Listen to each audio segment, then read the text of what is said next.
Who's going to make the decision about which of these specific types of fraud you go after? Senator, in the course of building out investigations, we work directly with the federal investigators. Who's going to make the decision? Counselor, I got 5 minutes. No disrespect. You're a good guy. Answer my question. Thank you, Mr. Chairman. Counselor, congratulations on your nomination. What kind of fraud are you going to go after? Senator, the core that I would say that we're going to go after within this division initially as we build out will be taxpayer-funded programs such as Medicaid, such as the SNAP program, and other subsidiary HHS, USDA, et cetera, programs. We will be putting our view there. Who's going to make the decision about which of these specific types of fraud you go after? Senator, in the course of building out investigations, we work directly with the federal investigators. Who's going to make the decision about which specific types of fraud you go after? Senator, with respect to this role, I believe I will be working with the Deputy Attorney General and the Attorney General to figure out how we prioritize this mountain of fraud. So it's you, the Deputy Attorney General, and the Attorney General? Yes, Senator. Okay. So if you've got 10 cases of clear fraud, you and the Deputy and the Attorney General will sit down and decide which ones to prosecute and prioritize? Well, Senator, when it comes to the case level, that work happens within our line AUSAs. Counselor, I got 5 minutes. No disrespect. You're a good guy. Answer my question. At the programmatic level and as we build out the division, those decisions will be made with the Deputy Attorney General and the Attorney General. With respect to specific case questions— Do you already have cases in mind? I do not have cases in mind, Senator. Okay.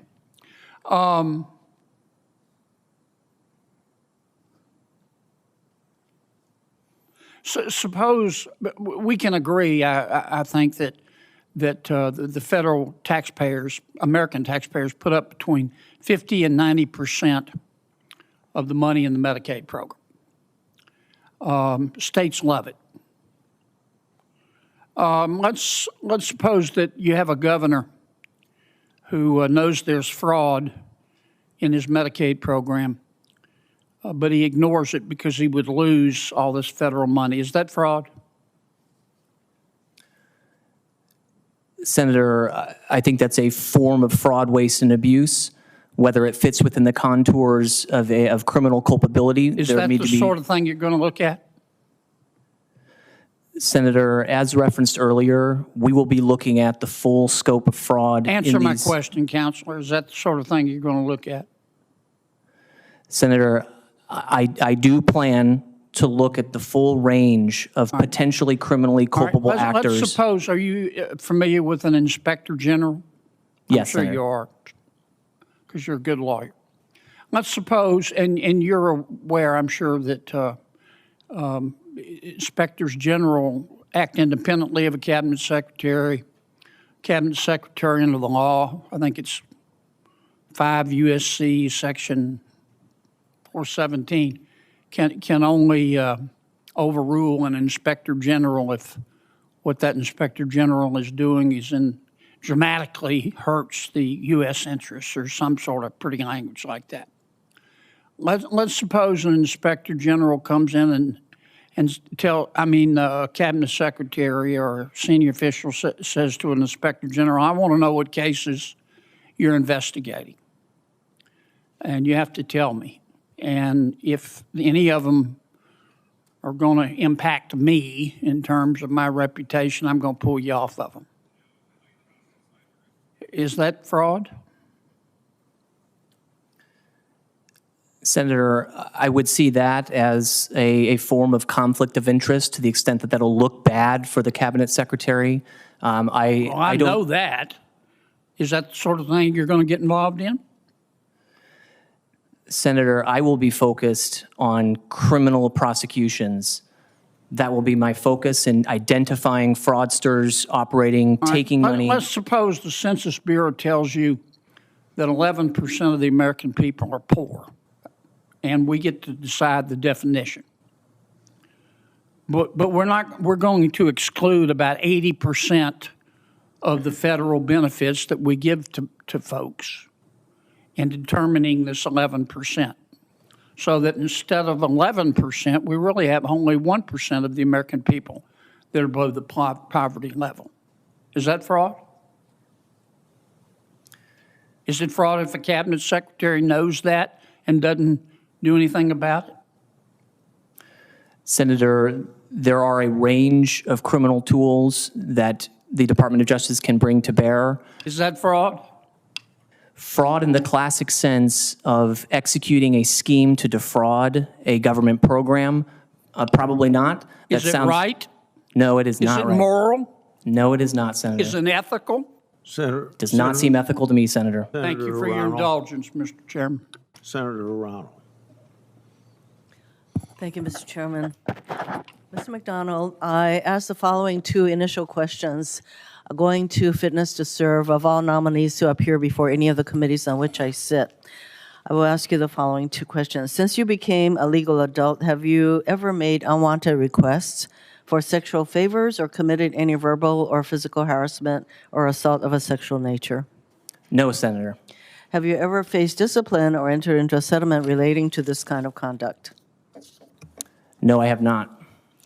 Mr. McDonald, it's more than ironic that a president guilty of 34 felony counts of fraud proudly announces a, quote, a war on fraud, places J.D. Vance, Vice President Vance, in charge, and nominates you to lead a new anti-fraud division. Now, we all acknowledge that that fraud needs to be prosecuted and that there is a lot of it, and you're now going to head the division. And if fraud, as you recognize, is such a massive problem, and there are other Democratic senators who have raised the concern that if fraud is such a massive problem, why would the very divisions within the DOJ that were in charge of prosecuting civil and criminal fraud, why were they disbanded? And again, I mentioned going after crypto crime, which is massive, going after tax fraud, also massive. So one wonders, you know, I think you can understand why a major concern of ours would be how independent your anti-fraud division will be when all these other divisions that were supposed to be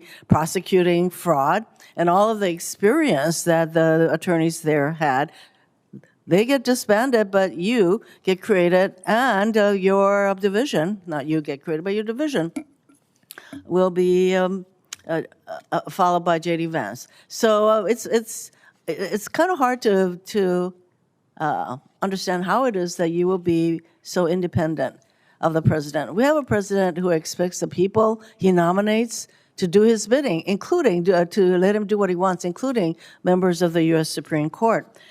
So, in spite of the fact that the DOJ mission statement, which I just checked on today, says that it is characterized by the values of independence and impartiality, it's hard for us sitting here to think that you can be all that independent. So if the president, vice president, or any member of the White House, so not to mention Pam Bondi, asks, suggests, or hints to you to investigate any of the president's perceived enemies, would you do so?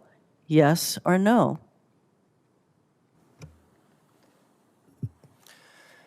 Senator, respectfully, I disagree with much of what you asserted in the lead up to that question. Well, the lead up to the professionals in the Department of Justice who are working on crypto fraud, for example, are in the Department of Justice. You know, this is not I'm reclaiming my time. The setup to the question goes to the impartiality of this new division that has been created to combat fraud. And I think that there are enough concerns raised as to how independent you will be. And I'm just asking you, if the president says go after so-and-so for fraud, would you do so?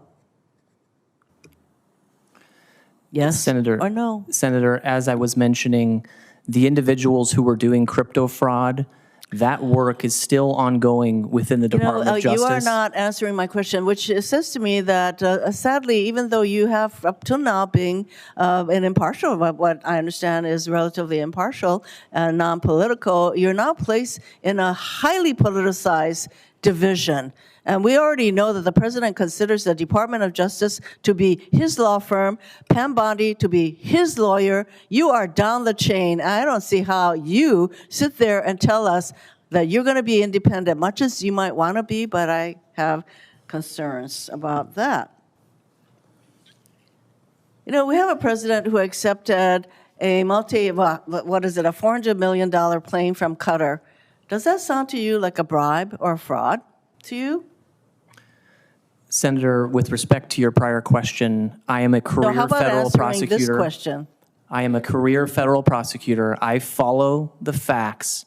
I apply the law. Those are the two considerations that come into play for me in every case, including in the great state of Hawaii, where I served as a special prosecutor on very significant cases in your state and protected the community and the citizens of Honolulu. You follow the facts. Great. That's what we want. That's what I would expect a prosecutor to do. You follow the facts, you apply the law, you prosecute the people that are committing fraud, not doing the bidding of a president who will expect you exactly to do what he wants and to go after the people he considers his enemies. We know that to be Senator true. Moody. Thank you, Mr. Chairman.